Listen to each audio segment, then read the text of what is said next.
Hello everyone, myself Rahul Dixit and I welcome you all on our YouTube channel ई ज्ञान school.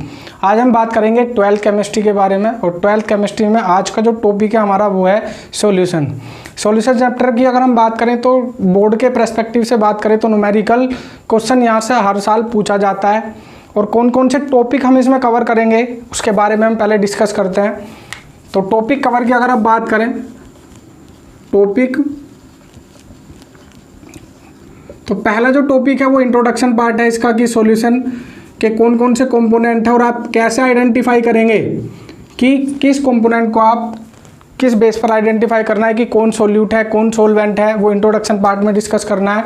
इसके अलावा जो second topic हमें cover करना है वो है हमारा कंसंट्रेशन टर्म्स, जो एक इम्पोर्टेंट टॉपिक है इस चैप्टर का जिसके बिना न्यूमेरिकल क्वेश्चन करना पॉसिबल नहीं है। कंसंट्रेशन टर्म्स और इससे रिलेटेड जो भी न्यूमेरिकल क्वेश्चन होंगे, रिलेटेड न्यूमेरिकल प्रॉब्लम। ठीक, थर्ड टॉपिक है हमारा राउल्स लॉ और राउल्स लॉ के बेस पर ही हम सॉल्यूशन को दो टाइप से डिवाइड करते हैं, एक आइडियल सॉल्यूशन और दूसरा है नॉन आइडियल सॉल्यूशन। उसके बारे में भी डिस्कस करना है। तो थर्ड टॉपिक है हमारा राउल्स लॉ और राउल्स लॉ की हेल्प से हमें पता चलेगा कि कौन सॉल्यूशन आइडियल है, आइडियल सॉल्यूशन कौन से हैं और नॉन आइडियल सॉल्यूशन क्या है, नॉन आइडियल सॉल्यूशन। नेक्स्ट जो टॉपिक कवर करना है वो है कोलिगेटिव प्रॉपर्टी। इंपॉर्टेंट प्रॉपर्टीज हैं सॉल्यूशन की जो सोल्यूट पार्टिकल पर डिपेंड करती हैं।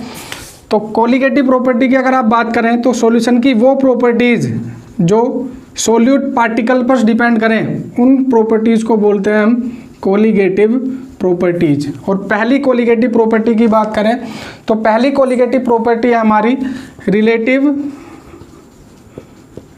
लोवेरिंग in vapour pressure, relative lowering in vapour pressure. इन कोलिगेटिव प्रॉपर्टी से एक न्यूमेरिकल क्वेश्चन हर साल पूछा जाता है बोर्ड एग्जाम्स में, relative lowering in vapour pressure और इससे रिलेटेड जो भी न्यूमेरिकल क्वेश्चन होंगे। सेकंड कोलिगेटिव प्रॉपर्टी है हमारी elevation in boiling point, elevation in boiling point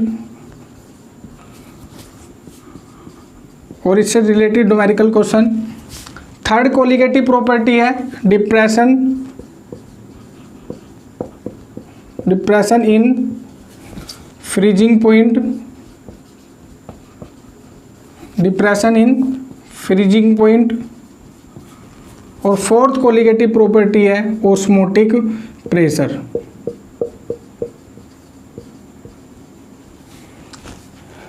तो इनसे न्यूमेरिकल क्वेश्चन भी होंगे।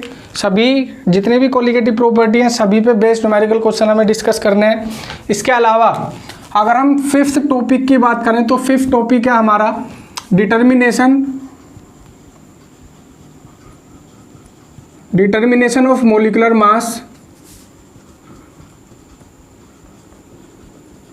Determination of molecular mass using colligative property, using colligative property. Six topic जो हमें कवर करना है इसमें वो है हमारा अब normal molecular mass,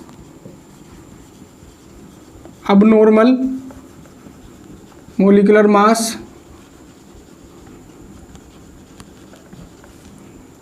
next topic है हमारा von of factor,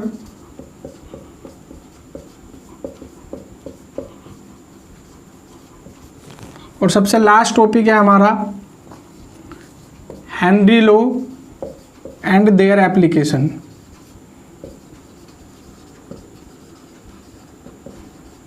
their application.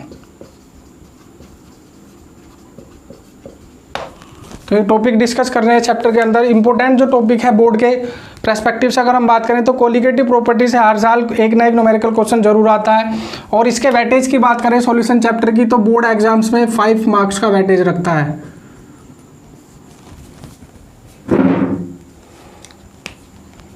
इन्हें दोबारा पढ़ेंगे, ठीक है। तो कंसंट्रेशन टर्म्स है क्या, उसे समझने से पहले हमें ये जानना होगा कि अगर हमारे पास कोई बाइनरी सॉल्यूशन है तो उसके दो कंपोनेंट प्रेजेंट होते हैं। एक कंपोनेंट हमारा सोल्यूट होता है, दूसरा कंपोनेंट हमारा सोलवेंट है। आप कैसे आइडेंटिफाई करेंगे कि कौन सा कंपोनेंट सोल्यूट है, कौन सा कंपोनेंट हमारा सोलवेंट है? तो वो पता किया जाता है अमाउंट के बेस पर या उसकी परसेंटेज के। अगर कोई कंपोनेंट लार्जर अमाउंट में प्रेजेंट है तो उस कंपोनेंट को हम सोलवेंट बोलते हैं, अगर कोई कंपोनेंट लेसर अमाउंट में प्रेजेंट है तो वो सोल्यूट होता है। तो अगर आप किसी भी सॉल्यूशन की बात करें तो बाइनरी सॉल्यूशन की, तो बाइनरी सॉल्यूशन में दो कंपोनेंट है हमारे, एक कंपोनेंट है सोलवेंट और दूसरा कंपोनेंट है हमारा solute.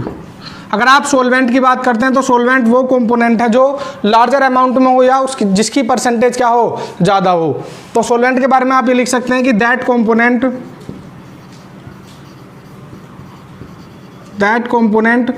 which is present in larger amount, which is present in larger amount, उस कंपोनेंट को क्या बोलेंगे हम, सोलवेंट। अगर हम सोल्यूट की बात करें तो उस कंपोनेंट को सोल्यूट कहा जाएगा जो लेसर अमाउंट में हो, जिसकी परसेंटेज कम हो। The component which is present in lesser amount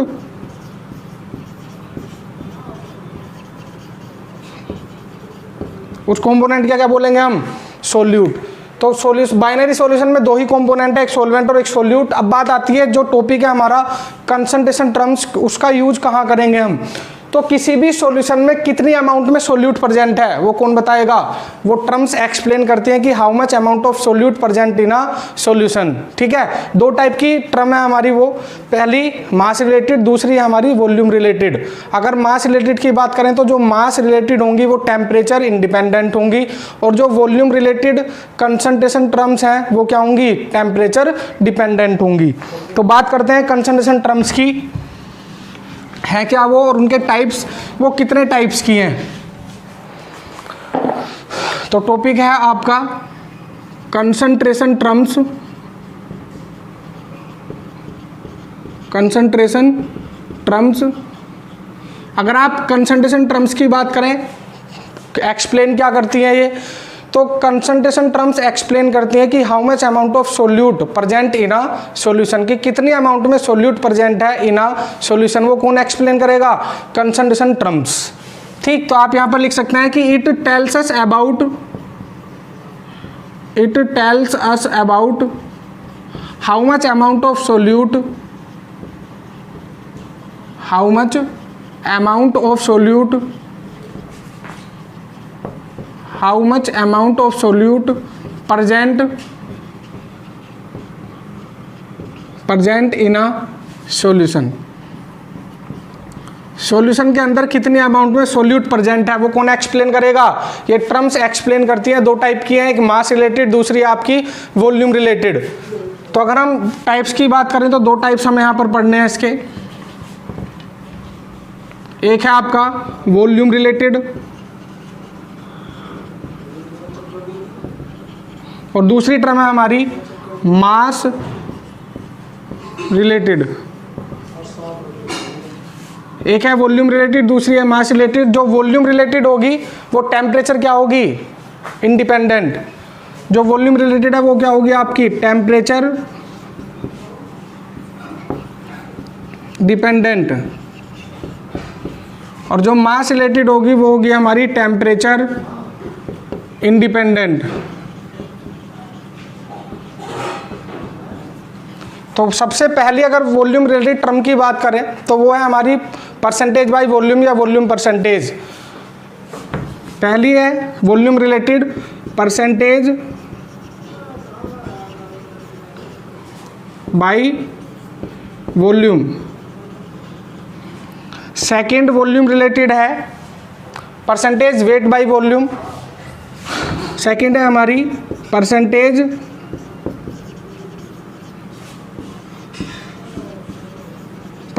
wait by volume.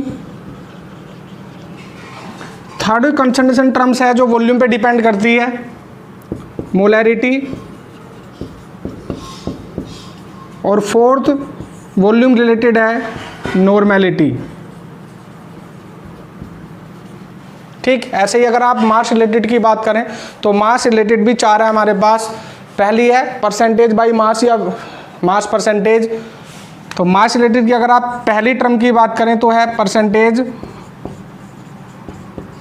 By mass या mass percentage by mass.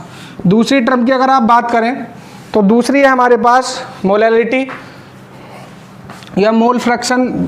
Second क्या है हमारी, मोल फ्रैक्शन, ये भी मास रिलेटेड है। और थर्ड मास रिलेटेड है मोलैलिटी।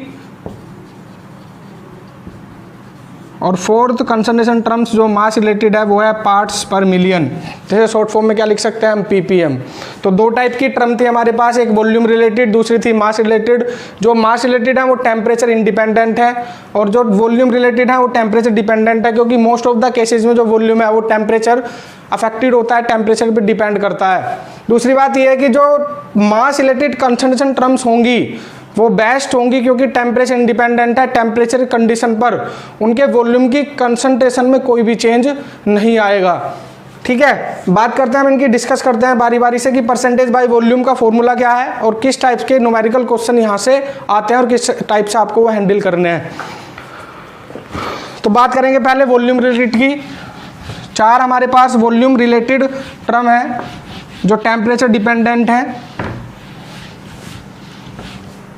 सबसे पहले हम बात करेंगे यहाँ वॉल्यूम रिलेटेड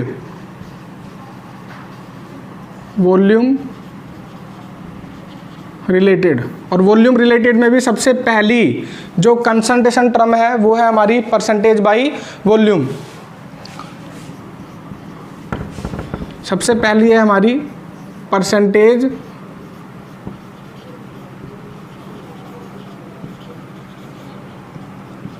बाई वॉल्यूम।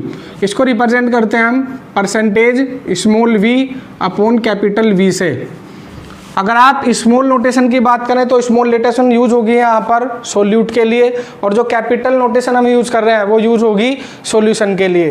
तो पर स्मॉल v का मतलब क्या है, volume of solute, capital V का मतलब क्या है, वॉल्यूम ऑफ सॉल्यूशन। तो हम यहाँ पर फॉर्मूला बना सकते हैं इसका, volume of solute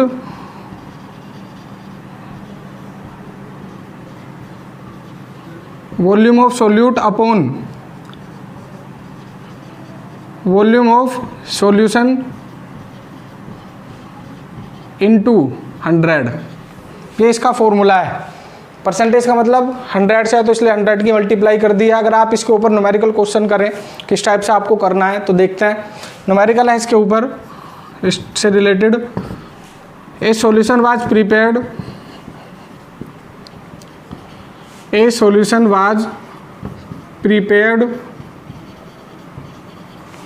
solution was prepared by 5 ml of C2H5OH in 95 ml of H2O। हमने कोई सॉल्यूशन प्रिपेयर किया है जिसमें 5 ml एथेनॉल का सॉल्यूशन है वो, और कितने में डिसोल्व किया आपने उसे, 95 ml ऑफ H2O में। तो कौन इसमें सोल्यूट होगा, कौन इसमें सोलवेंट होगा, सबसे पहले तो वही आइडेंटिफाई करना है आपको। तो ज़्यादा अमाउंट में जो होगा वो सोलवेंट है और जो कम अमाउंट में वो क्या है, सोल्यूट है। तो सॉल्यूशन करने से पहले आप ये आइडेंटिफाई करें कि कौन सोलवेंट है। सोल्यूट क्या है हमारा, C2H5OH, और सोलवेंट क्या है, H2O, क्योंकि H2O ज़्यादा अमाउंट में है और C2H5OH क्या है, कम अमाउंट में है। तो वॉल्यूम सोल्यूट का वॉल्यूम कितना है यहाँ पर, 5 ml। तो वॉल्यूम ऑफ सोल्यूट होगा 5 ml। और अगर हम वॉल्यूम ऑफ सोलवेंट की बात करें तो वॉल्यूम ऑफ सोलवेंट है यहाँ पर 95 ml। अब फॉर्मूला में 2 के वॉल्यूम चाहिए, एक वॉल्यूम ऑफ सोल्यूट और दूसरा किसका वॉल्यूम होना चाहिए, सॉल्यूशन का। लेकिन हमारे पास सोल्यूट का वॉल्यूम तो है लेकिन सॉल्यूशन का वॉल्यूम नहीं है। तो सॉल्यूशन का कैसे निकलेगा आप, सॉल्यूशन में 2 चीज़ें होती हैं, सोल्यूट और सोलवेंट। तो यदि आप सोल्यूट और सोलवेंट के वॉल्यूम को ऐड कर दें तो वॉल्यूम मिल जाएगा हमें सॉल्यूशन का। तो वॉल्यूम ऑफ सॉल्यूशन क्या होगा, वॉल्यूम ऑफ सॉल्यूशन होगा हमारा volume of solute volume of solute plus volume of solvent, volume of solvent. अगर आप सोल्यूट के वॉल्यूम की बात करें तो 5 ml है, अगर आप वॉल्यूम ऑफ सोलवेंट की बात करें तो 95 ml है। तो कितना आ गया ऐड करके 100 ml। ठीक, और इस क्वेश्चन में हमें कैलकुलेट करनी है, यहाँ पे लिख लेना, लिखा नहीं है। Then calculate volume percentage, then calculate volume percentage. तो वॉल्यूम परसेंटेज का फॉर्मूला क्या है? ऊपर वो सोल्यूट का वॉल्यूम होता है, नीचे सॉल्यूशन का। तो percentage small v upon capital V equal होगा, वॉल्यूम ऑफ सोल्यूट है हमारा 5 ml, वॉल्यूम ऑफ सॉल्यूशन है 100 ml इंटू 100, यह जाएगा आपका 5%। ठीक, तो परसेंटेज बाय वॉल्यूम का फॉर्मूला ये है। इस टाइप से इस पर न्यूमेरिकल क्वेश्चन करना है। दोनों वॉल्यूम आपको पहले जो भी क्वेश्चन मिले आपको, तो सबसे पहले आप सोल्यूट और सोलवेंट को आइडेंटिफाई करिए, कौन सोल्यूट है कौन सोलवेंट है। उसके बाद वॉल्यूम का, सॉल्यूशन का वॉल्यूम गिवन है या नहीं है वो भी चेक करना है आपको। कभी आप सॉल्यूशन के वॉल्यूम की जगह 95 ml ही पुट कर दें, तो ध्यान रखना ये चीज़ें। अब इसके बाद सेकंड वॉल्यूम रिलेटेड टर्म है हमारी percentage wait by volume. Second term है हमारी volume related percentage wait by volume. Formula क्या है और किस टाइप से इसका डाटा आपको मिलेगा क्वेश्चन में, तो देखें। सेकंड वॉल्यूम रिलेटेड हमारे पास percentage wait by volume,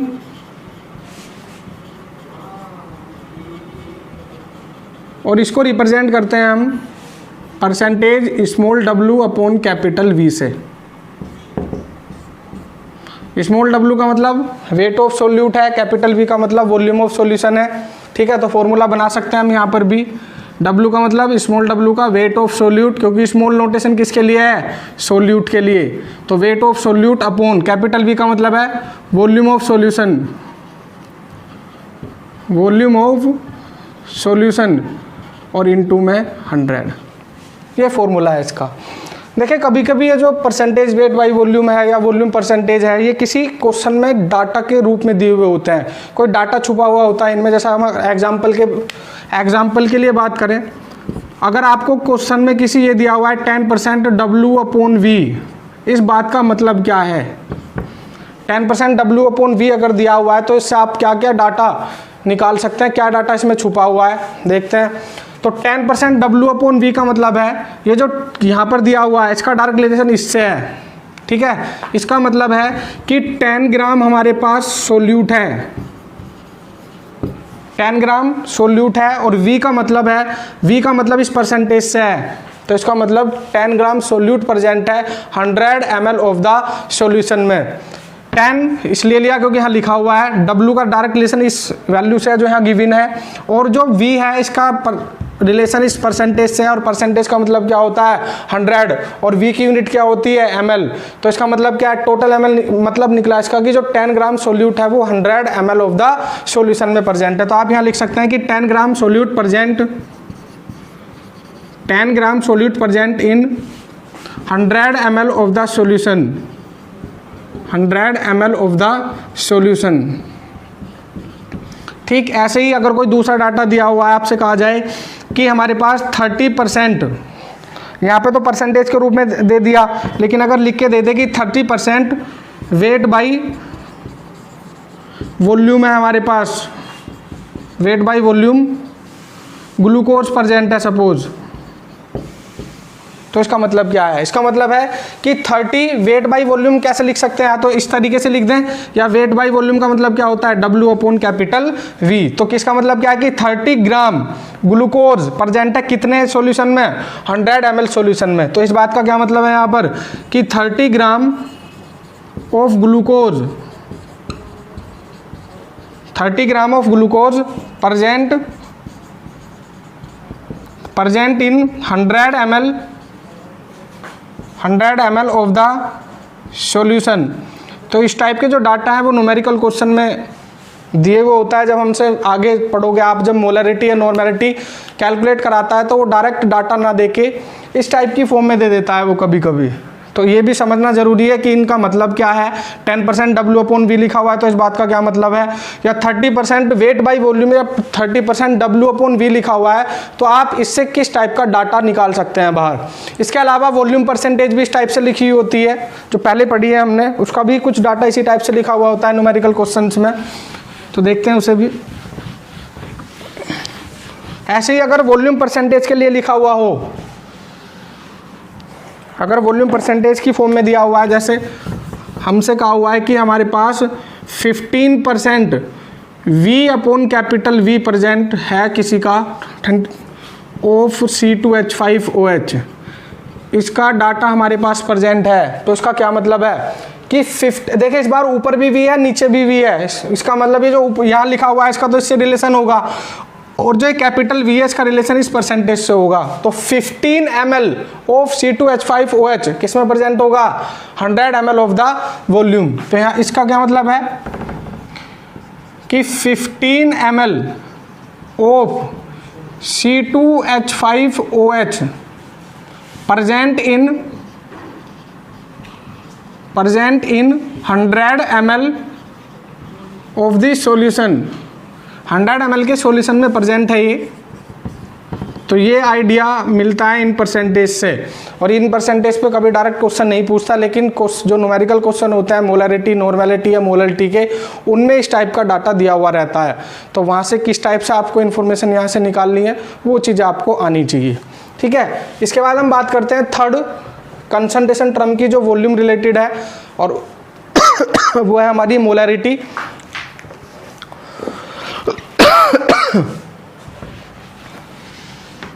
third concentration term है हमारी molarity.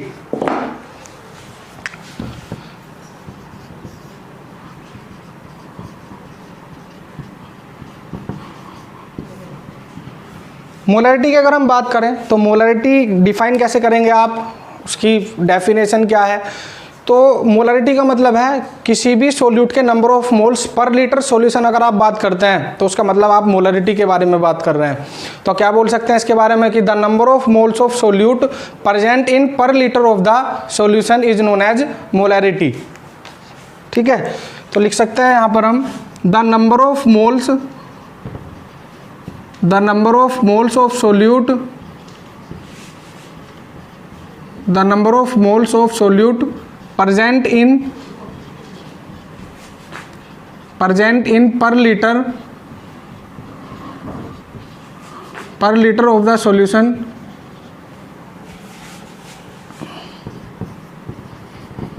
present in per liter of the solution is known as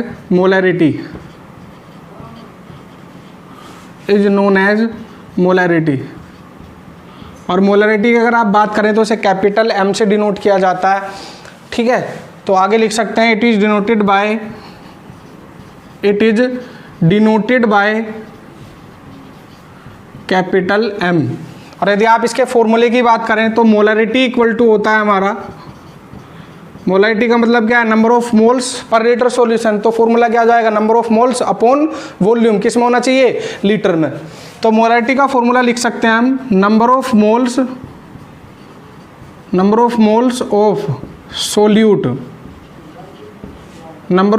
of solute, और अपॉन में आएगा आपका वॉल्यूम, सॉल्यूशन का वॉल्यूम किस में होना चाहिए, लीटर में। ठीक है, नंबर ऑफ मोल्स को आप N से रिप्रेजेंट करते हैं, वॉल्यूम को आपने V से किया, और V किस में होना चाहिए, लीटर में। तो फाइनली मोलरिटी का ये फॉर्मूला होगा। अगर आप इसकी यूनिट की बात करें तो नंबर ऑफ मोल्स की यूनिट होती है मोल, और वॉल्यूम की यूनिट क्या है, लीटर। तो इसकी यूनिट हो जाएगी यहाँ पर, यूनिट होगी मोलरिटी की मोल पर लीटर। ठीक है, इसे और ओपन कर सकते हैं आप। मोलरिटी को आप कैपिटल M से डिनोट करते हैं, तो कैपिटल M इक्वल टू होगा N/V है हमारा, और नंबर ऑफ मोल्स का फॉर्मूला आप जानते हैं, नंबर ऑफ मोल्स होता है given mass upon molar mass. तो N की जगह क्या रख सकते हैं आप, W मतलब given mass upon molar mass, और इनटू में क्या आ जाएगा आपका V। ये फॉर्मूला क्यों आया, क्योंकि N इक्वल टू क्या होता है, given mass upon molar mass. तो n की जगह अगर हम ये रख दें तो फॉर्मूला क्या बन जाएगा हमारा ये। तो इस टाइप से मोलैरिटी है, इंपॉर्टेंट कंसंट्रेशन टर्म्स है, ठीक है। तो number of moles per litre अगर आप सॉल्यूशन बात करते हैं तो इसका मतलब क्या है कि आप मोलैरिटी की बात कर रहे हैं, और मोलैरिटी का फॉर्मूला क्या है, यूनिट क्या है, मोल पर लीटर है, फॉर्मूला ये है। तो कोशिश ये करनी है कि जो भी न्यूमेरिकल क्वेश्चन आपको मिले उसमें कितना मास गिवन है, मोलर मास किस तरीके से कैलकुलेट करना है, आपको लास्ट लेक्चर में सिखाया था। इसके अलावा जो वॉल्यूम है आपको मोस्टली मिलीलीटर में दिया हुआ होगा, ml में, वो किस में चेंज करना है आपको, लीटर में। तो बात करते हैं इसके न्यूमेरिकल क्वेश्चन की।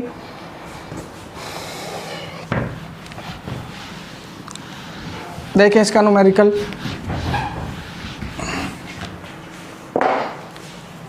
क्वेश्चन है इसका, calculate the molarity, calculate the molarity if a solution was prepared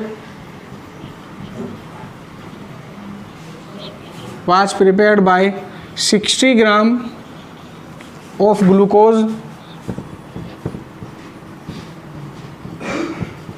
in 500 ml of the solution।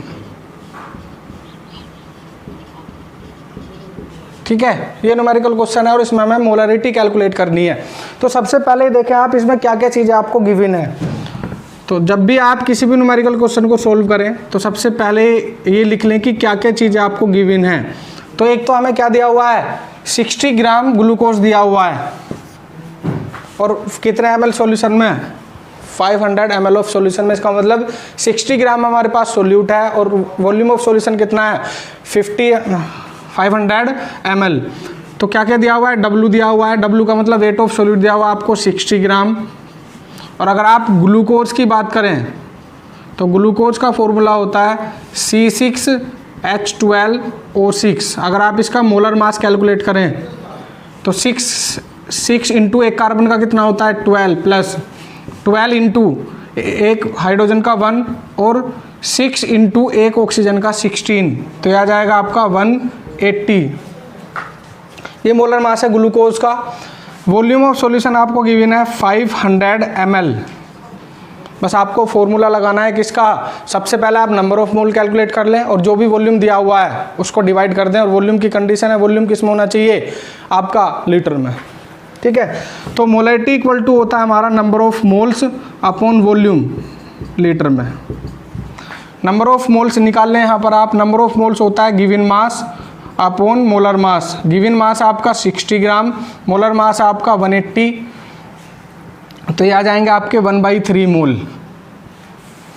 तो n की जगह रखेंगे आप 1/3, v की जगह 500, लेकिन ml में है और ml को लीटर में चेंज करने के लिए हम क्या करेंगे, ऊपर 1000 से मल्टीप्लाई करेंगे, तो आ जाएगा आपका 2/3 या 0.66 मोल पर लीटर। ये यूनिट है मोलैरिटी की, ये यूनिट किसकी है, मोलैरिटी की। तो इस टाइप का न्यूमेरिकल क्वेश्चन होता है मोलैरिटी पे। इसके बाद हम बात करेंगे नॉर्मेलिटी की। फोर्थ कंसंट्रेशन टर्म है हमारी जो वॉल्यूम रिलेटेड है, ये मोलैरिटी थी। अगर आप नॉर्मेलिटी की बात करें और मोलैरिटी की, थोड़ा सा डिफरेंस है। मोलैरिटी में आप कैलकुलेट करते हैं number of moles per litre solution, लेकिन अगर आप नॉर्मेलिटी की बात करें वहाँ पर नंबर ऑफ मोल्स की जगह हम कैलकुलेट करते हैं नंबर ऑफ ग्राम इक्विवेलेंट। और नंबर ऑफ ग्राम इक्विवेलेंट कैसे कैलकुलेट करते हैं आप, वो आपको सीखना है। ठीक है, तो फोर्थ कंसंट्रेशन टर्म्स है हमारी जो वॉल्यूम रिलेटेड है, नॉर्मेलिटी। नॉर्मेलिटी कैपिटल एन से इसे डिनोट करते हैं आप, कैपिटल एन। क्या लिख सकते हैं आप, number of gram equivalent in per litre of solution को क्या बोलेंगे आप, नॉर्मेलिटी। ठीक, तो यहाँ पर लिखा जा सकता है the number of gram equivalent, the number of gram equivalent of solute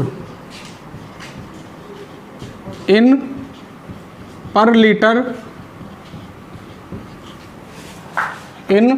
पर लीटर ऑफ सॉल्यूशन,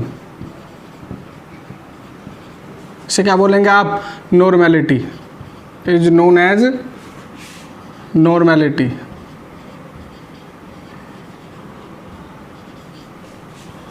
ठीक, डिनोट करते हैं ऐसे कैपिटल एन से, it is denoted by capital N.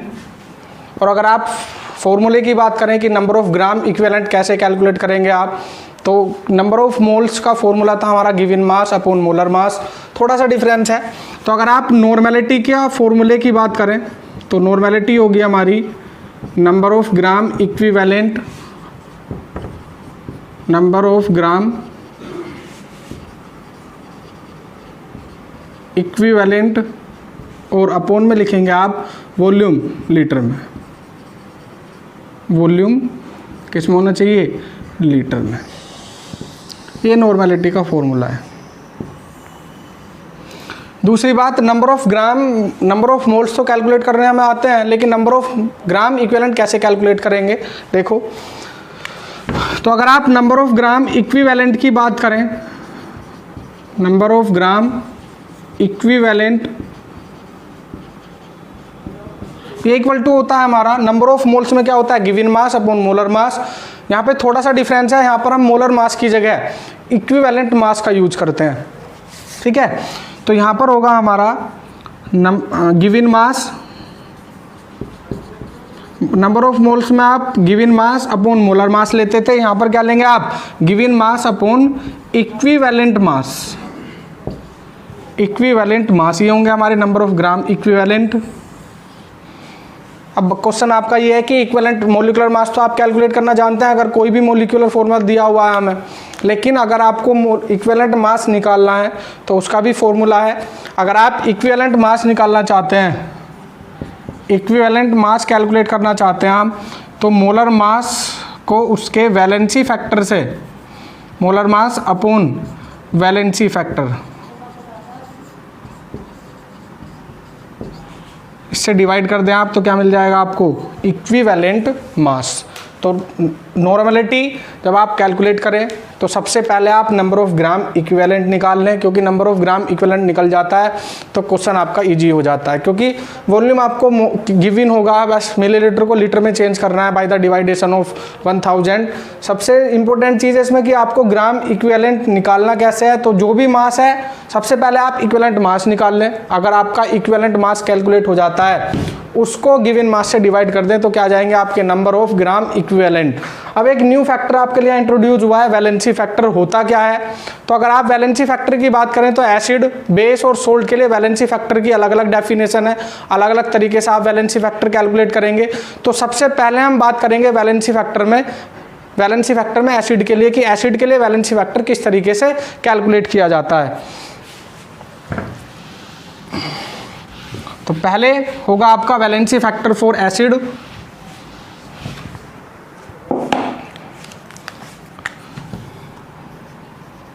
Valency factor,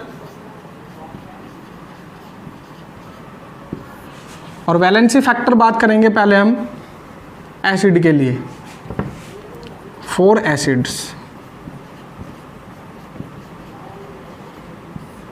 तो अगर आप एसिड की बात करें, किसी भी एसिड में आपको ये देखना है कि उस पर्टिकुलर एसिड ने कितने number of H positive ion displace किए। जितने भी एसिड वो जितने भी H+ डोनेट करेगा या डिस्प्लेस करेगा वही उसका वैलेंसी फैक्टर होगा। तो एसिड के लिए क्या लिख सकते हैं, वैलेंसी फैक्टर का मतलब है the number of displace H positive ions, वो जितने भी H पॉजिटिव आयन डिस्प्लेस करे that is the valency factor of acid. यही वही क्या होगा उसका वैलेंसी फैक्टर। जैसे अगर हम एग्जांपल लें यहाँ पर HCl है, जब HCl का आयोनाइजेशन करते हैं तो HCl ब्रेक होता है H+ में और Cl- में, तो एक H+ दिया इसने तो इसका वैलेंसी फैक्टर कितना है 1। ऐसे ही अगर आप H2SO4 की बात करें यहाँ पर, तो H2SO4 में कितने मिलते हैं आपको 2H पॉजिटिव और प्लस के SO4 -2, 2H पॉजिटिव बाहर निकाले हैं इसने, तो वैलेंसी फैक्टर कितना है इसका 2। इसके अलावा अगर आप H3PO2 की बात करें, ये फॉस्फोरस के ऑक्सी एसिड्स हैं, ठीक है। यहाँ पर हमें देख के लग रहा है कि तीनों के तीनों हाइड्रोजन क्या है इसके, एसिडिक हैं, लेकिन रियल में ऐसा नहीं होता। इसकी स्ट्रक्चर से ही पता चलता है कि इसके कितने हाइड्रोजन एसिडिक हैं और कितने हाइड्रोजन इसके नॉन एसिडिक हैं। इसे समझने से पहले आपको एक कॉन्सेप्ट समझना होगा। अगर हमारे पास कोई एसिड है और एसिड से जब एक H+ बाहर निकल जाता है तो जो भी स्पीसीज बनती है उसे क्या बोलते हैं आप, उस एसिड का कॉन्जुगेट बेस, उस एसिड का कॉन्जुगेट बेस, ठीक। और किसी भी एसिड की एसिडिटी इस बात पे डिपेंड करती है कि जो H+ निकालने के बाद जो बना हुआ स्पीसीज है, जो हमारा कॉन्जुगेट बेस है, वो स्टेबल है या नहीं है, उस पर डिपेंड करेगी उसकी एसिडिटी। तो कोई भी एसिड अपना H+ जब बाहर निकालेगा जब उसका बनने वाला कॉन्जुगेट बेस क्या हो, स्टेबल। अगर वो स्टेबल नहीं है तो वो क्या करेगा, H+ डोनेट करेगा और फिर से क्या कर लेगा, H+ को एक्सेप्ट। इसका मतलब उसका वो हाइड्रोजन एसिडिक नहीं था, ठीक है। तो वही कहानी है यहाँ पर H3PO2 की। तो अगर आप H3PO2 की स्ट्रक्चर ड्रॉ करें तो सबसे पहले हमें सेंट्रल एटम चूज करना है यहाँ पर कि कौन सा सेंट्रल एटम होगा। तो जो सबसे कम नंबर में होगा वही सेंट्रल एटम है यहाँ पर। तो H का कितना नंबर है, 3, ऑक्सीजन के कितने नंबर है, 2, लेकिन फॉस्फोरस के कितने नंबर है, 1। तो फॉस्फोरस क्या है यहाँ पर, सेंट्रल एटम। तो सबसे पहले आप स्ट्रक्चर बनाने के लिए इसकी स्ट्रक्चर इधर बना देते हैं। सबसे पहले सेंट्रल एटम लिखें आप और उस सेंट्रल एटम से एक ऑक्सीजन को डबल बॉन्ड O की हेल्प से अटैच कर दें। तो एक ऑक्सीजन को हमने डबल बॉन्ड O की हेल्प से क्या कर दिया है, अटैच। इसके अलावा जितने भी ऑक्सीजन बचे उन ऑक्सीजन को आपको हाइड्रोजन के साथ अटैच करके लिखना है। तो एक ऑक्सीजन तो हमने डबल बॉन्ड से अटैच कर दी, एक ऑक्सीजन यहाँ पर बची, उस ऑक्सीजन को आपको हाइड्रोजन के साथ अटैच करना है। तो क्या होगा यहाँ पर, OH, ठीक। तो हमने दोनों ऑक्सीजन को अरेंज कर दिया, एक फॉस्फोरस को अरेंज कर दिया, एक हाइड्रोजन को अरेंज कर दिया, बचे क्या, 2 हाइड्रोजन। तो 2 हाइड्रोजन को आप सिंगल बॉन्ड से अटैच कर दें। ये स्ट्रक्चर है H3PO2 की। अब बात करते हैं कि ये क्या ये तीनों हाइड्रोजन एसिडिक होंगे या 2 होंगे या 1 होगा, ठीक है। इस पर यह कॉन्सेप्ट काम करेगा, किसी भी एसिड का, कोई भी एसिड अपना H+ जब बाहर निकालेगा जब उसका बनने वाला कॉन्जुगेट बेस क्या हो, स्टेबल हो, ठीक है। वही कहानी यहाँ पे है। तो यहाँ क्या होगा, जब सपोज अगर ये वाला H+ यहाँ से जाता है, अगर ये H यहाँ से बाहर निकले तो जब भी ये H+ की फॉर्म में बाहर निकलेगा तो ये जो बॉन्ड है वो किसके ऊपर छोड़ के जाएगा, इस बॉन्ड को, एक मिनट, अगर ये H+ यहाँ से बाहर निकल रहा है तो वो अपना बॉन्ड छोड़ के जाएगा फॉस्फोरस के ऊपर। और H+ जाने के बाद यहाँ पर जो कहानी होगी वो होगी इस टाइप की, और फॉस्फोरस पे क्या आ जाएगा, नेगेटिव चार्ज। ये क्या बना है, इस H+ निकलने के बाद ये जो स्पीसीज बनी है ये इसका क्या है, कॉन्जुगेट बेस। और फॉस्फोरस इतना ज़्यादा इलेक्ट्रोनेगेटिव, फॉस्फोरस की इलेक्ट्रोनेगेटिविटी इतनी ज़्यादा नहीं होती कि वो क्या कर ले, इस नेगेटिव चार्ज को स्टेबल कर ले। मतलब H+ निकलने के बाद ये जो कॉन्जुगेट बेस बना है ये स्टेबल नहीं है, तो क्या होगा, ये नेगेटिव चार्ज फिर से इस H+ को एक्सेप्ट कर लेगा और किस फॉर्म में आ जाएगा वापस, इसी फॉर्म में। इसका मतलब ये हाइड्रोजन एसिडिक नहीं है। ऐसे ही इसके केस में होगी कहानी, अगर ये हाइड्रोजन यहाँ से बाहर निकलता है, ये वाला हाइड्रोजन अगर यहाँ से बाहर निकलता है तो क्या होगा, ये वाला बॉन्ड वो फॉस्फोरस के ऊपर छोड़ेगा अपने, फॉस्फोरस पे क्या होगा, नेगेटिव चार्ज। और इस H+ के जाने के बाद फॉस्फोरस से जो बना हुआ नेगेटिव चार्ज है वो स्टेबल नहीं होगा, तो ये H+ भी दोबारा एक्सेप्टेड कर लिया जाएगा। तो इसका मतलब क्या, ये हाइड्रोजन भी एसिडिक नहीं है। लेकिन अगर हम इस हाइड्रोजन की बात करें जो ऑक्सीजन के साथ है, तो जब ये H यहाँ से बाहर निकलेगा तो वो बॉन्ड छोड़ के जाएगा ऑक्सीजन के ऊपर, और ऑक्सीजन के ऊपर जब वो बॉन्ड छोड़ेगा तो नेगेटिव चार्ज किसके ऊपर आएगा, ऑक्सीजन के।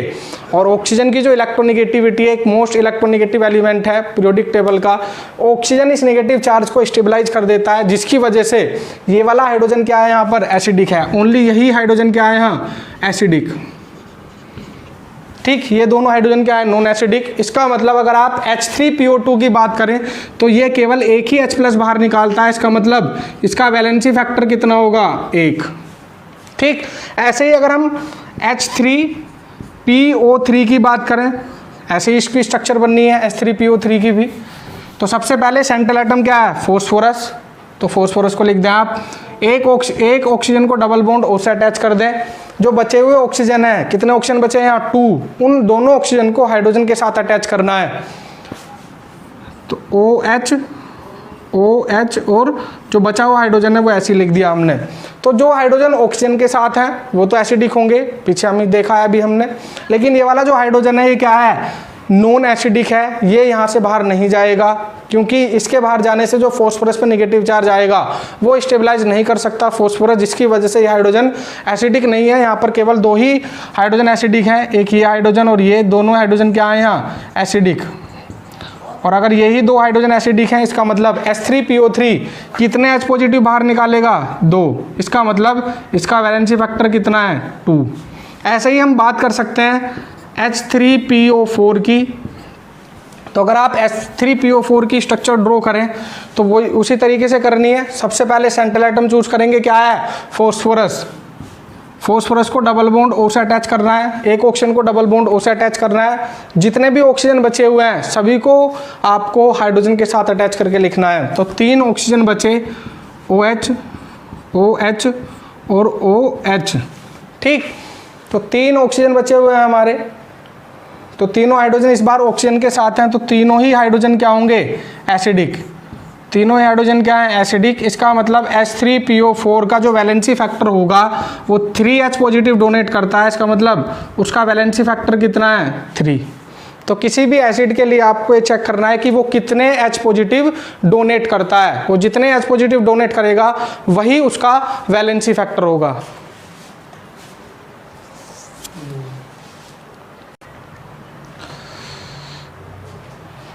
ठीक है, इसके बाद हम बात करेंगे बेस के लिए, कि बेस के लिए वैलेंसी फैक्टर किस तरीके से कैलकुलेट किया जाता है।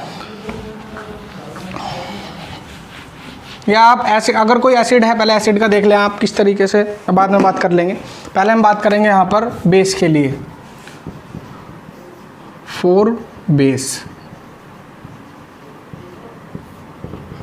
बेस में आपको ये चेक करना है कि अगर आपको कोई भी बेस दिया हो, वो गिवन है, और बेस का आप वैलेंसी फैक्टर कैलकुलेट करना चाहते हैं, तो ये देखना है कि वो जो भी पर्टिकुलर बेस है वो कितने OH निगेटिव आयन डिस्प्लेस करता है, वही उसका वैलेंसी फैक्टर होगा, जितने नंबर ऑफ OH माइनस वो डिस्प्लेस करेगा। तो अगर आप बेस के लिए बात करें तो क्या लिखेंगे, वैलेंसी फैक्टर का मतलब है the number of displace OH minus ion, ठीक। जैसे एग्जाम्पल के लिए अगर आप बात करें, अगर आप NaOH की बात करते हैं तो NaOH को जब आप आयोनाइजेशन कराते हैं तो वो बनाता है Na+ और OH माइनस। तो कितने OH माइनस बाहर निकाले इसने, 1। तो वैलेंसी फैक्टर क्या होगा इसका, 1। ऐसे ही अगर आप MgOH की होल ट्वाइस मैग्नीशियम हाइड्रोक्साइड की बात करें तो जब इसका आयोनाइजेशन होता है तो बनाता है ये Mg+2 और 2OH नेगेटिव। तो इसका वैलेंसी फैक्टर कितना होगा, 2। ऐसे ही अगर आप AlOH की होल थ्राइस की बात करें तो होगा आपका Al+3 और 3OH नेगेटिव।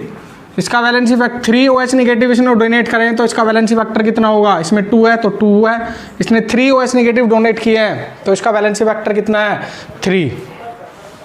तो ये कहानी थी किसकी, बेस की, कि बेस में आप कैसे पता करेंगे, OH माइनस की हेल्प से। जितने OH माइनस वो डोनेट करेगा उतना ही क्या होगा उसका वैलेंसी फैक्टर।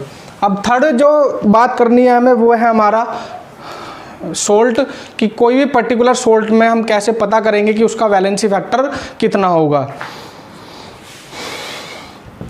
थर्ड बात करनी है हमें सोल्ट के बारे में।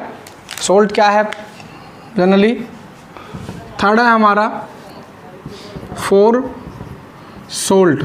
और सोल्ट में आपको ये देखना है कि सोल्ट के ऊपर टोटल पॉजिटिव चार्ज कितना है, जितना उसके ऊपर टोटल पॉजिटिव चार्ज होगा वही उसका वैलेंसी फैक्टर होगा। जैसे क्या लिख सकते हैं आप सोल्ट में, वैलेंसी फैक्टर का मतलब है total positive charge, total positive charge ही क्या होगा उसका वैलेंसी फैक्टर। जैसे अगर आप NaCl की बात करें या MgCl2 की बात करें हम, या AlCl3 या SnCl4, तो जब इनका आयोनाइजेशन होता है तो Na क्या बनाता है, Na+ और Cl-, टोटल पॉजिटिव चार्ज कितना है, 1। तो इसका वैलेंसी फैक्टर कितना होगा, 1। ऐसे ही जब MgCl2 का आयोनाइजेशन होता है तो Mg+2 और प्लस के 2Cl नेगेटिव, यहाँ पर होगा आपका Al+3 और 3Cl नेगेटिव, यहाँ बनेगा आपका Sn+4 और 4Cl नेगेटिव। ठीक, देखिए कितना कितना पॉजिटिव चार्ज है। अगर आप Mg की बात करें तो टोटल पॉजिटिव चार्ज कितना है 2, तो इसका वैलेंसी फैक्टर कितना होगा 2। ऐसे ही Al पे कितना चार्ज है +3, तो इसका वैलेंसी फैक्टर कितना होगा 3, और Sn पे चार्ज है आपका +4, Sn पे चार्ज है +4, तो उसका वैलेंसी फैक्टर कितना होगा 4। तो हमने बात कर ली तीनों के लिए। एसिड के लिए आपको नंबर ऑफ H+ कितने हैं, ठीक है। इसके अलावा अगर आप बेस के लिए बात करें तो बेस के लिए क्या पता करना है आपको कि कितने नंबर ऑफ OH- डोनेट किए हैं, वही उसका वैलेंसी फैक्टर होगा। और तीसरी बात की है हमने सोल्ट के लिए, सोल्ट में आपको ये चेक करना है कि जो भी पर्टिकुलर सोल्ट है उसमें कितना पॉजिटिव चार्ज प्रेजेंट है, टोटल पॉजिटिव चार्ज ही क्या होगा उसका वैलेंसी फैक्टर होगा। अब बात करते हैं कि अगर वैलेंसी फैक्टर हमें पता है तो वैलेंसी फैक्टर से हम इक्विवेलेंट मास किस तरीके से कैलकुलेट करते हैं। ठीक, जैसा हमसे कहने लगे कि हमारे पास HCl है या हमारे पास H2SO4 है, हमें इन दोनों का इक्विवेलेंट मास कैलकुलेट करना है। तो इक्विवेलेंट मास का फॉर्मूला क्या होता है, molar mass upon valency factor. तो H2SO4 का मोलर मास कितना होगा, पहले वो कैलकुलेट कर लें आप। मोलर मास होगा H2SO4 का 2 हाइड्रोजन का 2, एक सल्फर का होता है 32 ग्राम, एक ऑक्सीजन का 16 होता है, तो 4 का कितना होगा 64, तो इसका आ जाएगा आपका 98 ग्राम पर मोल। ठीक, इसके अलावा अगर आप HCl के मोलर मास की बात करें तो हाइड्रोजन का 1 होगा और Cl का होगा 35.5, ये हो जाएगा हमारा 36.5। तो अगर हम HCl का इक्विवेलेंट मास कैलकुलेट करें तो इक्विवेलेंट मास का फॉर्मूला होता है हमारा molar mass upon valency factor. Molar mass कितना है 36.5 और वैलेंसी फैक्टर कितना है, HCl का अभी पढ़ा था हमने H+ डोनेट करता है ये केवल, और अगर एक ही H+ डोनेट करता है तो इसका वैलेंसी फैक्टर कितना होगा 1, तो इसका इक्विवेलेंट मास कितना आ जाएगा 36.5। लेकिन अगर हम H2SO4 की बात करें, H2SO4 में अगर हम H2SO4 के इक्विवेलेंट मास कैलकुलेट करें तो क्या होगा, मोलर मास अपॉन उसका वैलेंसी फैक्टर। और H2SO4 को जब आपने आयोनाइजेशन किया था तो मिला था आपको 2H पॉजिटिव और SO4 -2, तो कितने H पॉजिटिव डोनेट करें 2, तो इसका वैलेंसी फैक्टर कितना होगा 2। तो यहाँ पे कितने से डिवाइड कर देंगे आप 98 को 2 से, तो 49। इस तरीके से आपको इक्विवेलेंट मास कैलकुलेट करना है। अगर वैलेंसी फैक्टर पता हो तो आप आसानी से उसका इक्विवेलेंट मास कैलकुलेट कर सकते हैं, और अगर आप इक्विवेलेंट मास कैलकुलेट कर पा रहे हैं तो आपको नॉर्मेलिटी कैलकुलेट करने में कोई भी प्रॉब्लम नहीं आएगी फिर। ठीक, इसके बाद बात करते हैं नॉर्मेलिटी का क्वेश्चन की कि किस तरीके से आपको नॉर्मेलिटी का क्वेश्चन हैंडल करना है। तो सारी चीज़ें आपने बारी बारी से सीख ली हैं कि नंबर ऑफ ग्राम इक्विवेलेंट आप कैसे कैलकुलेट करेंगे।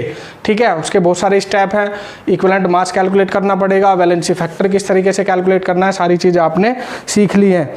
तो हम बात करते हैं इसके न्यूमेरिकल क्वेश्चन की। क्वेश्चन है हमारे पास, a solution was prepared, a solution was prepared by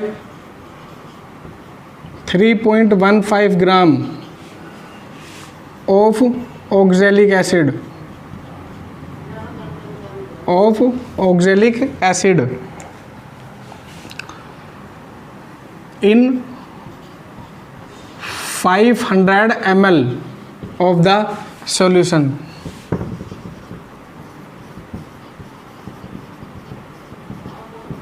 Then calculate the normality.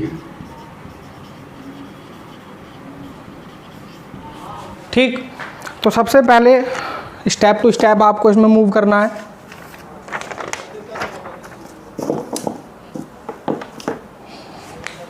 सबसे पहले हम बात करेंगे कि ऑक्जेलिक एसिड क्या है। ठीक है, तो ऑक्जेलिक एसिड की अगर हम बात करें, फॉर्मूला होता है इसका COOH इंटू 2H2O, और इसके मोलिकुलर मास की बात करें तो 126 इसका मोलिकुलर मास है। ये क्या है इसका मोलिकुलर मास, ठीक। और आप इसका अगर वैलेंसी फैक्टर की बात करें तो वैलेंसी फैक्टर आप इसका इस तरीके से कैलकुलेट कर सकते हैं।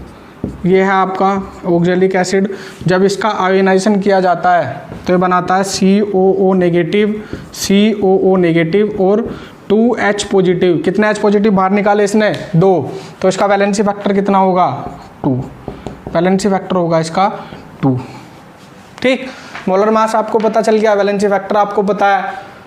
गिवन मास कितना है? 3.15 ग्राम। तो देखें, सबसे पहले आप कैलकुलेट करें number of gram equivalent, number of gram equivalent. और number of gram equivalent calculate करने के लिए क्या क्या चीज़ें चाहिए? Given mass upon equivalent mass. तो इक्विवेलेंट मास भी कैलकुलेट कर लें आप यहाँ पे। तो इक्विवेलेंट मास क्या होता है? Molar mass upon valency factor, molar mass upon valency factor. Molar mass है 126 और वैलेंसी फैक्टर है 2, तो कितना जाएगा? 63। तो नंबर ऑफ ग्राम इक्विवेलेंट होगा आपका गिवन मास अपॉन इक्विवेलेंट मास। गिवन मास है हमारा 3.15 और इक्विवेलेंट मास हमारा आया है 63। पॉइंट हटाइए, ठीक। तो अगर हम इसे सोल्व करें तो ये कितना आ जाएगा?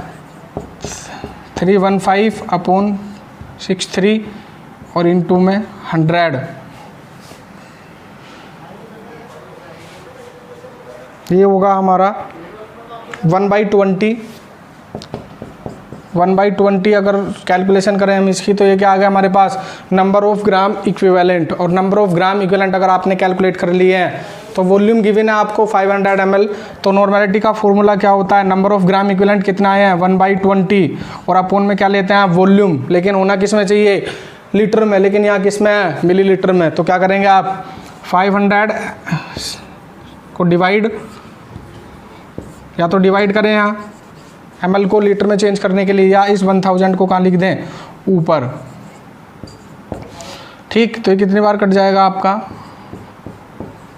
2 से 10 बार ही आ जाएगा आपका 0.1। तो नॉर्मेलिटी कितनी आ गई हमारी? 0.1। तो हमने क्या करा? ऑक्जेलिक एसिड गिवन था हमारे पास, ऑक्जेलिक एसिड का मोलर मास 126 होता है। ऑक्जेलिक एसिड का जब हम आयोनाइजेशन करते हैं तो वो बनाता है ये H और ये H दोनों ही एसिडिक हैं, दोनों H पॉजिटिव बाहर निकालता है। तो वैलेंसी फैक्टर कितना है? 2। इक्विवेलेंट मास की अगर आप बात करें तो कितना होगा? 63। 126 इसका मोलर मास है और वैलेंसी फैक्टर कितना है? 2। नंबर ऑफ ग्राम इक्विवेलेंट कैसे निकालते हैं? Given mass upon molar mass, equivalent mass. Given mass है आपके पास 3.15 और इक्विवेलेंट मास आया था हमारा 63। इसे सोल्व करने के बाद कितना आया? ये नंबर ऑफ ग्राम इक्विवेलेंट आ गए हमारे 1/20। तो नॉर्मेलिटी कैलकुलेट करने के लिए फॉर्मूला लगाया। क्या होता है नॉर्मेलिटी का formula? Number of gram equivalent upon volume.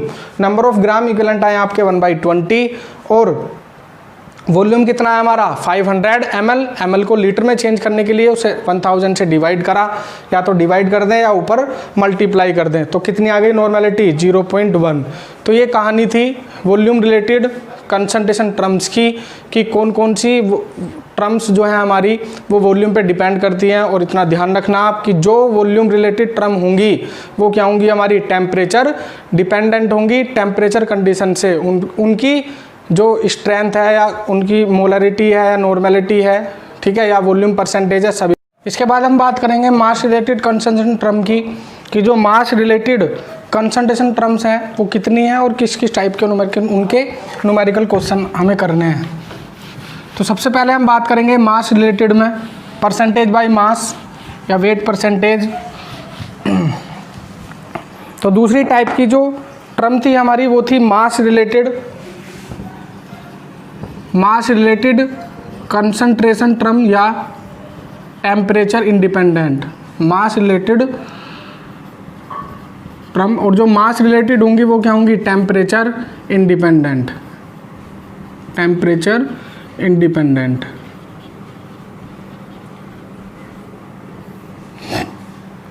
तो सबसे पहले अगर हम मास रिलेटेड कंसंट्रेशन टर्म्स की बात करें तो पहली है उसमें हमारी percentage by mass,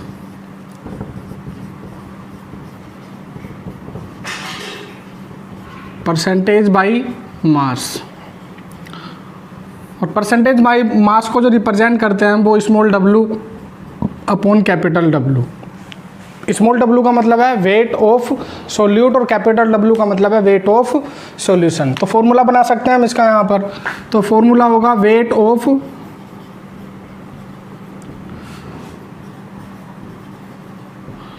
of solute upon weight of solution, weight of solution into 100। ठीक है, तो ये जो परसेंटेज बाई मास है ये भी जो न्यूमेरिकल क्वेश्चन होता है उसमें डाटा के रूप में यूज की जाती है। जैसे अगर आपको कोई डाटा गिवन हो इस टाइप का, जैसा एग्जांपल लें, अगर हमें यही लिखा हुआ है कि 20% W/W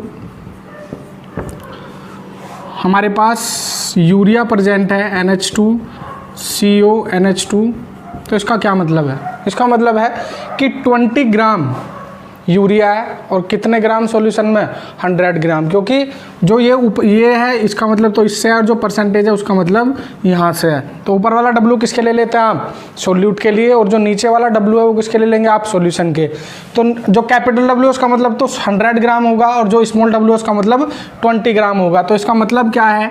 तो लिख सकते हैं आप कि 20 gram of urea NH2CO NH2 present in 100 gram of solution, 100 gram of solution. ठीक है, दूसरी बात ये है कि हमेशा डाटा में ही मिलेंगी आपको 2-3 कंसंट्रेशन टर्म जो थी हमारी, जैसे volume percentage, percentage mass by volume या मास परसेंटेज। इनका जो यूज़ है वो डाटा के रूप में ही होता है न्यूमेरिकल क्वेश्चंस में। जो न्यूमेरिकल होते हैं हमारे मोलैरिटी, नॉर्मेलिटी या मोललिटी के, या आप 12th में जब पढ़ते हैं या 12th में जब हम सॉल्यूशन डिस्कस करेंगे तो 12th में कोलिगेटिव प्रॉपर्टी के जो न्यूमेरिकल क्वेश्चन होते हैं वहाँ पर ये डाटा यूज किए जाते हैं। डायरेक्ट डाटा ना देके इस टाइप का नोटेशन दे देते हैं, इस टाइप की जो कंसंट्रेशन टर्म्स हैं उनका यूज किया जाता है। ठीक है, अब दूसरी जो मास रिलेटेड टर्म है हमारी वो है mole fraction.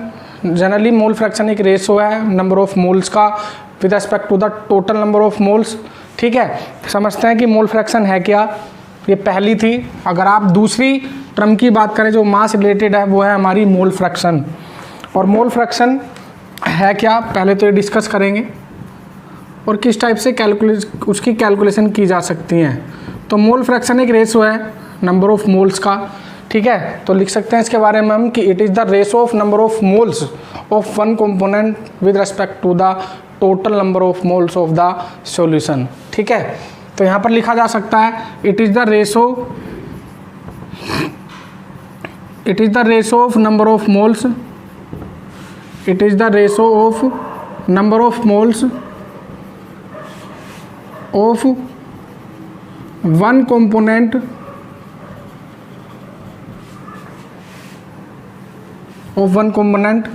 with respect to the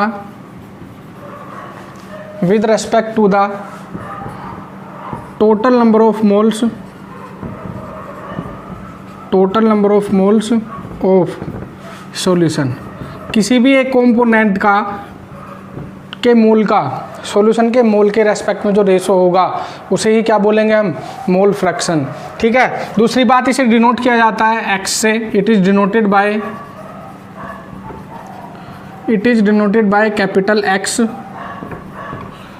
ठीक, इसे आप ऐसे समझ सकते हैं जैसे सपोज हमारे पास दो कंपोनेंट है, एक कंपोनेंट A है और एक B है। किसी सॉल्यूशन में दो कंपोनेंट है, एक A और एक B।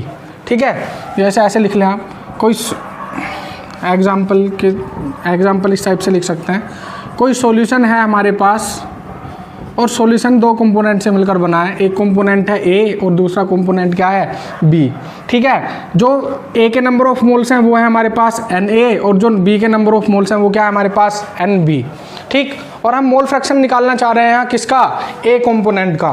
तो A का मोल फ्रैक्शन क्या होगा? तो जिसका भी मोल फ्रैक्शन आप निकाल रहे हैं उसका नंबर ऑफ मोल्स तो ऊपर रखते हैं और नीचे क्या उसके रेस्पेक्ट में क्या लेते हैं? Total number of moles. तो XA मतलब जिसका A का मोल फ्रैक्शन निकालना है तो A के नंबर ऑफ मोल्स ऊपर रखेंगे और नीचे क्या आएंगे, टोटल मोल, मतलब A के भी मोल और B के भी। दूसरा, अगर आप XB मतलब B का मोल फ्रैक्शन कैलकुलेट करना चाह रहे हैं तो B के नंबर ऑफ मोल्स ऊपर आएंगे, किसके रेस्पेक्ट में, total number of moles of the solution. तो यहाँ पर क्या होगा, NB और नीचे लेंगे आप टोटल मोल NA और NB।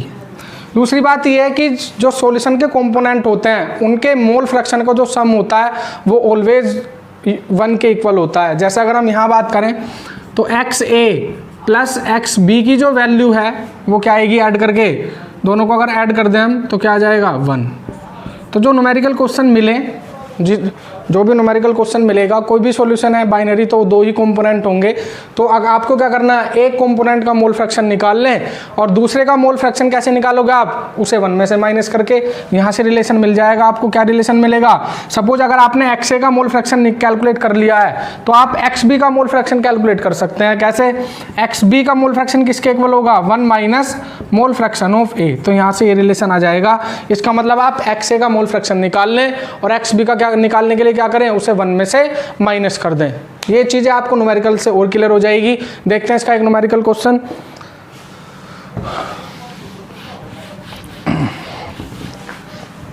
न्यूमेरिकल है आपका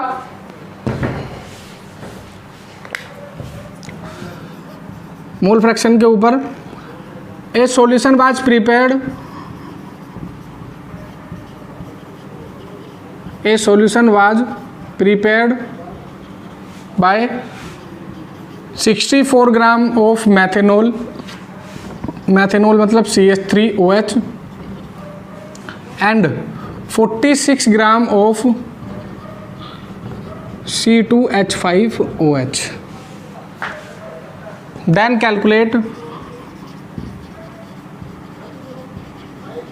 calculate the mole fraction of each component, then calculate the mole fraction of each component। क्या मोल फ्रैक्शन कैलकुलेट करना है सभी का। तो मोल फ्रैक्शन कैलकुलेट करने के लिए क्या करेंगे हम, यहाँ पर सबसे पहले आप नंबर ऑफ मोल्स कैलकुलेट करेंगे कि नंबर ऑफ मोल्स क्या है। तो ये जो सॉल्यूशन है वो 2 कंपोनेंट से मिलकर बना है। एक 64 ग्राम CH3OH है और दूसरा कंपोनेंट है 46 ग्राम ऑफ C2H5OH। तो जो सॉल्यूशन देखें आप इसका,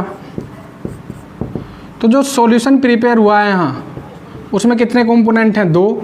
एक कंपोनेंट आपका 64 ग्राम CH3OH है और दूसरा कंपोनेंट क्या है इसका, 46 ग्राम CH3OH है। ठीक है, तो मोल फ्रैक्शन आपको CH3OH का भी कैलकुलेट करना है और आपको मोल फ्रैक्शन C2H5OH का भी कैलकुलेट करना है। तो दोनों का मोल फ्रैक्शन कैलकुलेट करने के लिए पहले आपको कैलकुलेट करने होंगे उनके नंबर ऑफ मोल्स। तो पहले बात करेंगे नंबर ऑफ मोल्स की। तो अगर आप number of moles of CH3OH calculate करें तो CH3OH और C2H5OH का क्या चाहिए, मोलर मास हमें चाहिए। तो निकाल लेते हैं यहाँ पर। अगर आप CH3OH की बात करें तो इसका मोलर मास होगा, कार्बन का होगा 12, 4 हाइड्रोजन है और 16, तो ये आ जाएगा हमारा 32 आ जाएगा CH3OH का मोलर मास। ऐसे ही अगर हम C2H5OH की बात करें तो कितने कार्बन है, 2, तो 24, एक कार्बन का 12, 2 का 24, 6 हाइड्रोजन है और एक ऑक्सीजन का 16, तो यह आ जाएगा हमारा 46। तो दोनों के मोलर मास आ गए और मास गिवन है आपको। CH3OH 64 ग्राम है और C2H5OH कितना है आपके पास, 46 ग्राम। तो नंबर ऑफ मोल्स कैसे निकालेंगे, CH3OH का जो नंबर ऑफ मोल्स निकलेंगे फॉर्मूला क्या है, given mass upon molar mass. CH3OH का गिवन मास कितना है, 64, मोलर मास कितना है CH3OH का, 32, तो इसके मोल कितने आ गए, 2। ऐसे ही नंबर ऑफ मोल्स किसके निकाल लें आप, C2H5OH के। कैसे निकालेंगे, given mass upon molar mass. Given mass कितना है 46 ग्राम, मोलर मास भी कितना है 46, तो 46 गिवन मास है, 46 मोलर मास है, तो नंबर ऑफ मोल्स कितना आ गए, 1। अब आपको निकालना है मोल फ्रैक्शन दोनों का, CH3OH का भी और C2H5OH का भी। तो मोल फ्रैक्शन ऑफ CH3OH कैसे कैलकुलेट करेंगे आप? जिसका भी मोल फ्रैक्शन निकालना है उसके नंबर ऑफ मोल्स ऊपर रखेंगे और नीचे क्या लेंगे आप? Total mole. तो CH3OH के मोल कितने हैं? 2, और टोटल मोल कितने हैं? 2 और 1 3। तो इसका मोल फ्रैक्शन कितना आ गया? 2/3। ऐसे ही अगर आप मोल फ्रैक्शन निकालना है किसका? C2H5OH का, तो जिसके मोल फ्रैक्शन कैलकुलेट कर रहे हैं उसका नंबर ऑफ मोल्स ऊपर, तो 1 ऊपर और टोटल मोल कितने हैं? 3। तो दोनों का मोल फ्रैक्शन निकल गया। एक का कितना है? 2/3 और दूसरे का मोल फ्रैक्शन कितना है? 1/3। या तो दोनों का अलग अलग कैलकुलेट कर लें, या हमने CH3OH का कैलकुलेट कर लिया था, तो यदि हम C2H5OH का कैलकुलेट करें तो उसे 1 में से माइनस कर दें। आप इस तरीके से भी ये कैलकुलेशन ना करके C2H5OH के लिए आप क्या करें? 1 में से मोल फ्रैक्शन किसका घटा दें? आप माइनस कर दें CH3OH का, तो क्या जाएगा? 1 माइनस 2/3 यानी कि 1/3। तो या तो आप कैलकुलेशन इस टाइप से करें या कैलकुलेशन ऐसे करें, दोनों ही टाइप से मोल फ्रैक्शन ऑफ C2H5OH क्या आएगा? इक्वल। क्योंकि ये रिलेशन हमने पहले पढ़ चुका है कि अगर दो कंपोनेंट है, उन दोनों कंपोनेंट का जो मोल फ्रैक्शन का सम है वो क्या होगा? 1 के इक्वल होगा। तो ये हमारी सेकेंड कंसंट्रेशन टर्म थी जो मास रिलेटेड थी। अब बात करते हैं थर्ड कंसंट्रेशन टर्म की जो इंपॉर्टेंट है, मोलैलिटी। न्यूमेरिकल क्वेश्चन पूछे जाते हैं उसके काफ़ी। तो थर्ड टर्म है हमारी मास रिलेटेड मोलैलिटी। और मोलैलिटी एक ऐसी अकेली कंसंट्रेशन टर्म है जिसमें अब तक हमने क्या बात करी थी? मोलैलिटी की बात करें अगर हम, मोलैलिटी में हमने बात की थी number of moles in per litre of solution. Normality में बात की थी हमने नंबर ऑफ ग्राम इक्विवेलेंट पर लीटर ऑफ सॉल्यूशन। मोलैलिटी एक ऐसी कंसंट्रेशन टर्म है जिसमें हम पर लीटर ऑफ सॉल्वेंट की बात करेंगे, वरना अब तक हमने सभी में किसकी बात की थी? पर सॉल्यूशन की बात की थी। इसमें किसकी बात करेंगे हम? Number of moles of solute present in पर केजी ऑफ सॉल्वेंट, उसे क्या बोलेंगे आप? मोलैलिटी। तो थर्ड टर्म है हमारी मास रिलेटेड मोलैलिटी। और मोलैलिटी की डेफिनेशन की बात करें तो क्या है? नंबर ऑफ मोल्स इन पर केजी सॉल्वेंट। तो लिख सकते हैं यहाँ पर आप the number of moles of solute, the number of moles of solute present in पर केजी ऑफ सॉल्वेंट। सॉल्वेंट की बात हुई है, एकमात्र ऐसी कंसंट्रेशन टर्म है जहां किसकी बात की है हमने? पर केजी सॉल्वेंट की। दूसरी बात यह है कि इसे आप डिनोट किससे करते हैं? इट इज डिनोटेड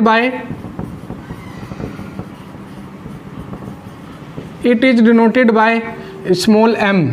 ठीक, तो फॉर्मूला लिखें आप इसका। मोलैलिटी इक्वल टू होगा नंबर ऑफ मोल्स अपॉन में क्या आएगा इस बार? वेट, वो भी किसका? सॉल्वेंट का। किसमें? केजी में। और नंबर ऑफ मोल्स का फॉर्मूला आप जानते हैं क्या होता है? Given mass upon molar mass. ठीक है, इसकी यूनिट की बात कर ले पहले। एन की यूनिट क्या है? मोल। डब्ल्यू की यूनिट क्या है? केजी। तो मोलैलिटी की यूनिट क्या हो गई? मोल पर केजी। और आप इस फॉर्मूले को और ओपन करना चाहें तो कैसे कर सकते हैं? मोलैलिटी इक्वल टू क्या है? नंबर ऑफ मोल्स, और नंबर ऑफ मोल्स क्या होते हैं? Given mass upon molar mass, और इनटू में डब्ल्यू आ जाएगा। डब्ल्यू किसमें? केजी में। तो ये मोलैलिटी का फॉर्मूला है। ठीक है, इसका न्यूमेरिकल क्वेश्चन देखते हैं। कोई ज़्यादा डिफरेंस नहीं है। ये ध्यान रखना कि जो सॉल्वेंट का मास दिया हुआ है वो ग्राम में मिलेगा, आपको उसे किस में चेंज करना है? किलोग्राम में। तो बात करेंगे मोलैलिटी के न्यूमेरिकल क्वेश्चन की।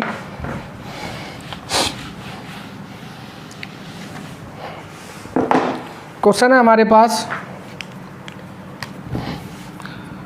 Calculate the molality, calculate the molality of the solution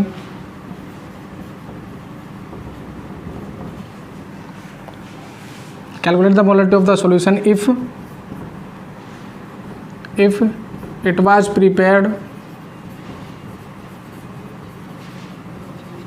by 36 gram of glucose in 250 gram of water.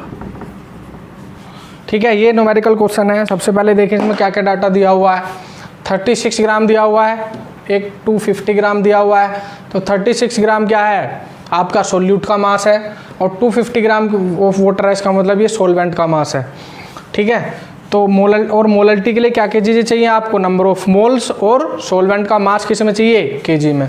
तो सोलवेंट का मास कितना दिया हुआ है, 250 ग्राम। तो देखें क्या क्या चीज़ें आपको गिवन है यहाँ, अगर आप इसका सॉल्यूशन करें। मास ऑफ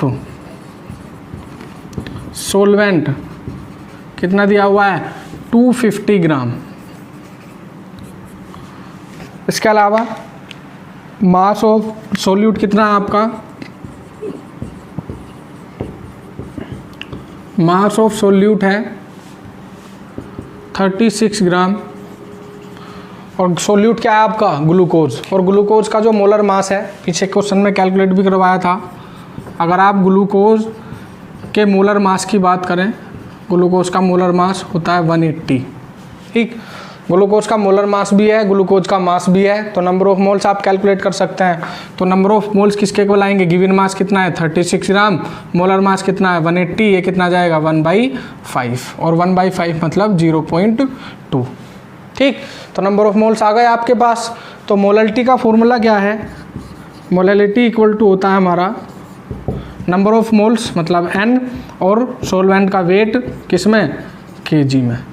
तो नंबर ऑफ मोल्स कितना है 0.2, वेट किस में दिया हुआ है, ग्राम में, 250 ग्राम है।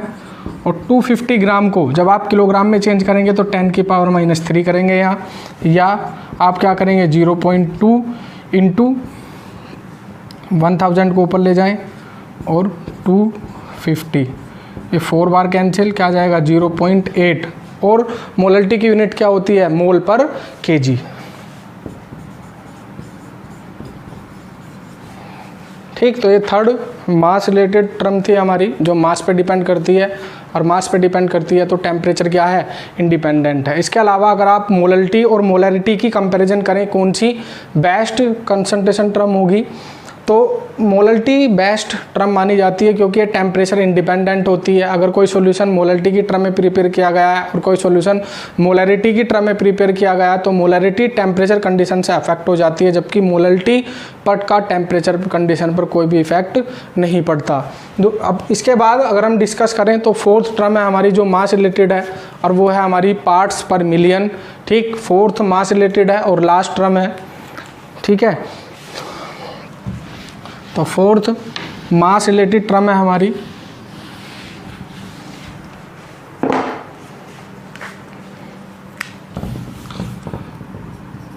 पार्ट्स पर मिलियन, और 1 मिलियन में आते हैं आपके 10⁶ पार्ट्स पर मिलियन, शॉर्ट फॉर्म में लिखते हैं ppm। ठीक, इसके अलावा अगर हम इसके फॉर्मूले की बात करें, क्या क्या फॉर्मूले हम यूज करेंगे, तो अगर यदि आपका सोल्यूट वेट की फॉर्म में दिया हुआ है, यदि तब दूसरा फॉर्मूला होगा। यदि आपका सोल्यूट वॉल्यूम की फॉर्म में है तो वहाँ फॉर्मूला आप अलग यूज करेंगे। ठीक है, तो ppm के 2 फॉर्मूले यूज करेंगे हम। यदि मास की टर्म में दिया हुआ है तो क्या लिखेंगे, mass of solute upon mass of solution, mass of solution. ठीक, इसके अलावा पहला फॉर्मूला है ये। इसके अलावा मिलियन का मतलब होता है 10⁶ से मल्टीप्लाई कर देंगे आप, ये पहला फॉर्मूला है। दूसरे फॉर्मूले की अगर हम बात करें, अगर वो वॉल्यूम की टर्म में है तो ppm किसके इक्वल होगा, volume of solute, volume of solute upon volume of solution, और इनटू में क्या लिखेंगे 10⁶। तो पार्ट्स पर मिलियन के लिए अगर हमसे पार्ट्स पर मिलियन में कंसंट्रेशन पूछी गई है तो हम ये इन दोनों फॉर्मूले से भी कोई सा भी फॉर्मूला यूज़ कर सकते हैं। तो आज के लेक्चर में हमने डिस्कस किया कि कंसंट्रेशन टर्म्स क्या हैं और इनका यूज़ क्या है, कहाँ इनका यूज़ किया जा सकता है। ठीक है।